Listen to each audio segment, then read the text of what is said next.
November 22, 1910. A cold night in autumn.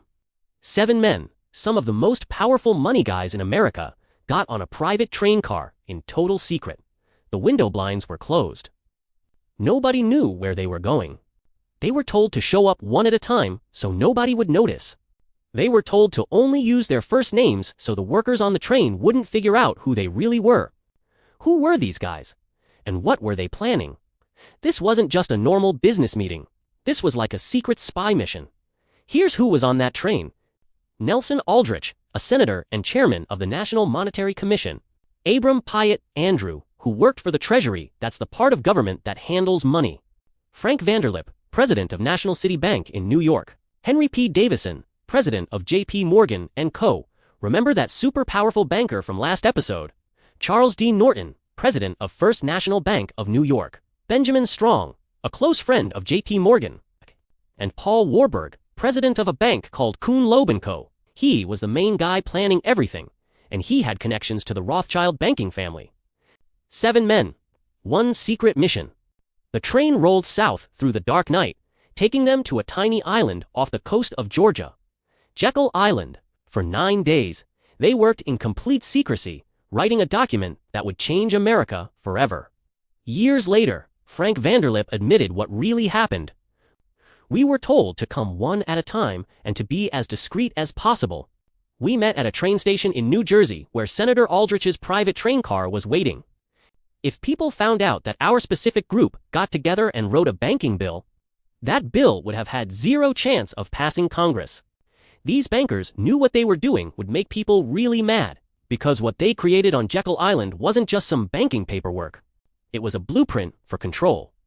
They wanted to create a new central bank that would be 100% privately owned. They were secretly plotting to take control of America's money, and they knew if regular people found out, it would never work. So they hid, they schemed, they wrote their plan in the shadows where nobody could see.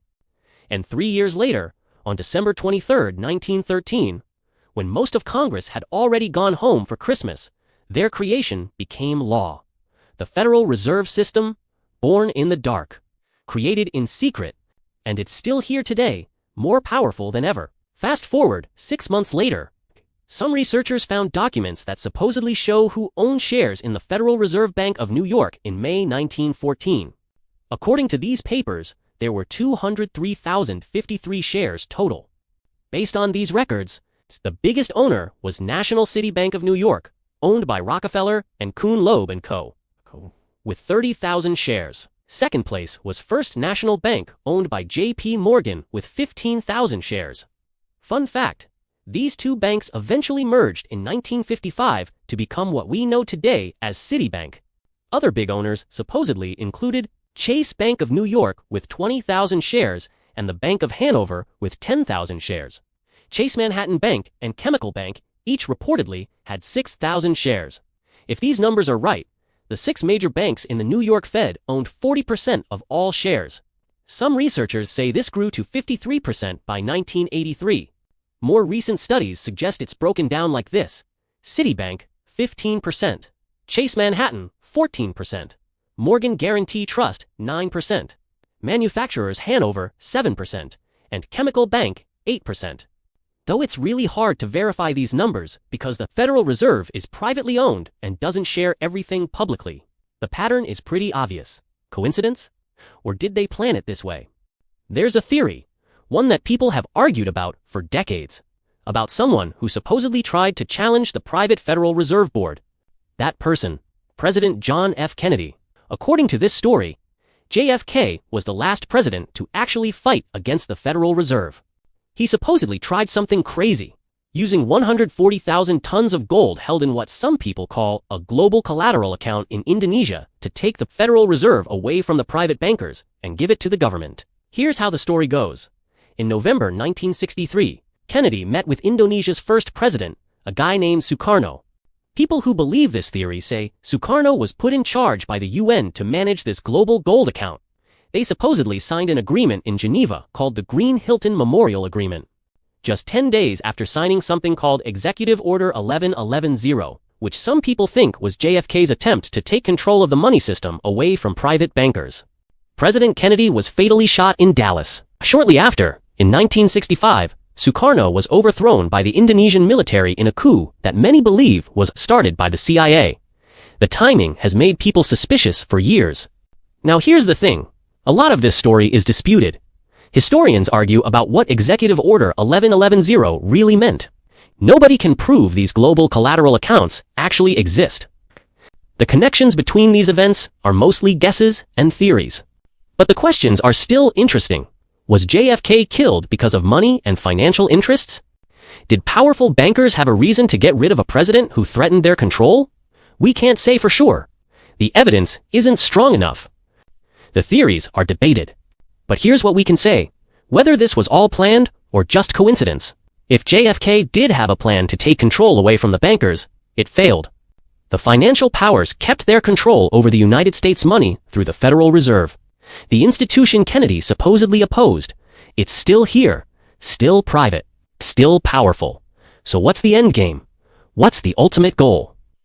The financial monopolies that got all the power in the United States aren't stopping at America's borders. Their next target, taking over every country's money system on Earth. This is taking financial power global. But not in a way governments can control. The goal is simple. Create a system that goes around national governments completely. Right now, we're watching it happen in real time. Financial powers are pressuring China to open its markets through tariffs, special taxes on imports, regulations, and trade wars. They're pushing for access, demanding that every major economy give up control of its financial gates. But there's another sneakier strategy happening. Digital currencies. Bitcoin, Ethereum, XRP. Thousands of cryptocurrencies built on something called blockchain technology, spreading all over the world. And what's the big message they're selling? Decentralization. Freedom from government control. Power to regular people. No big boss in charge. Sounds amazing, right? But here's the twist. What if decentralization is just the marketing? What if it's just a nice story to sell you? What if, instead of freeing us from big, controlling powers, these digital currencies are actually building an even bigger centralized system? One that works beyond any single government's reach, controlled by the same financial guys who have been grabbing power for over 100 years. Think about it. They're breaking down the walls between countries, creating one big, unified global financial system. A single interconnected money network. And who controls the technology behind it? Who owns the biggest chunks? Who makes the rules? The same players. Decentralization becomes a perfect disguise for total centralization, just with a fancy new name. When you look past all the fancy words, the message is crystal clear. We will cut out your government and manage your money directly. No borders. No national control. Just one global financial system, controlled by the same people who've been playing this game since 1791. The endgame isn't just about money, it's about power without anyone to hold them accountable. Whether this is a deliberate conspiracy or just how markets naturally evolve, that's for you to decide. But the pattern is impossible to ignore. This story is far from over. We've barely even started digging. Want to keep going down this rabbit hole with us? Want to find out who's really pulling the strings behind the money? Then hit that subscribe button and turn on notifications, because every episode of Tiny Treasury reveals another secret about the system they hope you'll never figure out.